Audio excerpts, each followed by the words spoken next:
In today's video, I'm going to teach you how to turn off auto-dubbing on YouTube videos. Whether you're a viewer who prefers the original audio or a content creator aiming to manage your channel's settings, these steps will guide you through the process effectively. First, if you're currently watching a YouTube video with auto-dubbing enabled, you might want to switch back to the original audio. You can do this on either your desktop or mobile device, making it quite accessible no matter how you're watching. Let's start by heading over to YouTube. Once there, play the video you're interested in.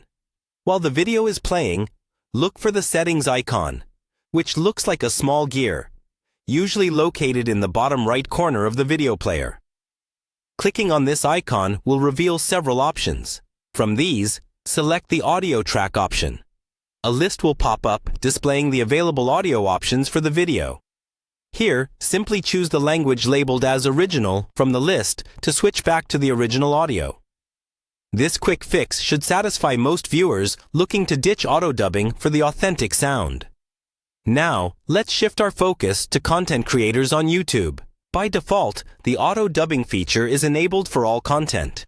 If you're looking to disable this feature for all future uploads, you'll need to adjust your settings in YouTube Studio. So, let's dive into that process. Begin by signing into YouTube Studio on your computer. Once you're there, navigate to the left-hand menu and click on Settings. This will open up a new window where you can change various configurations related to your account and content.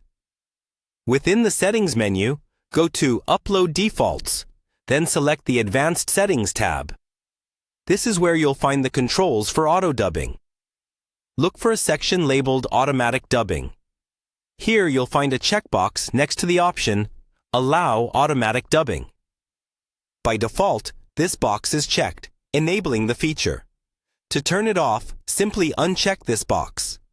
Finally, be sure to click Save to apply the changes you've made.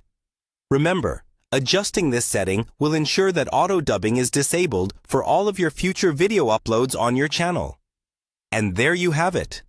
Whether you're adjusting settings for a single viewing experience or setting defaults for ongoing content creation, handling auto-dubbing on YouTube is that simple. Hopefully, you found this guide helpful and can now enjoy your videos exactly the way you like. Thanks for watching, and don't forget to subscribe for more useful tutorials.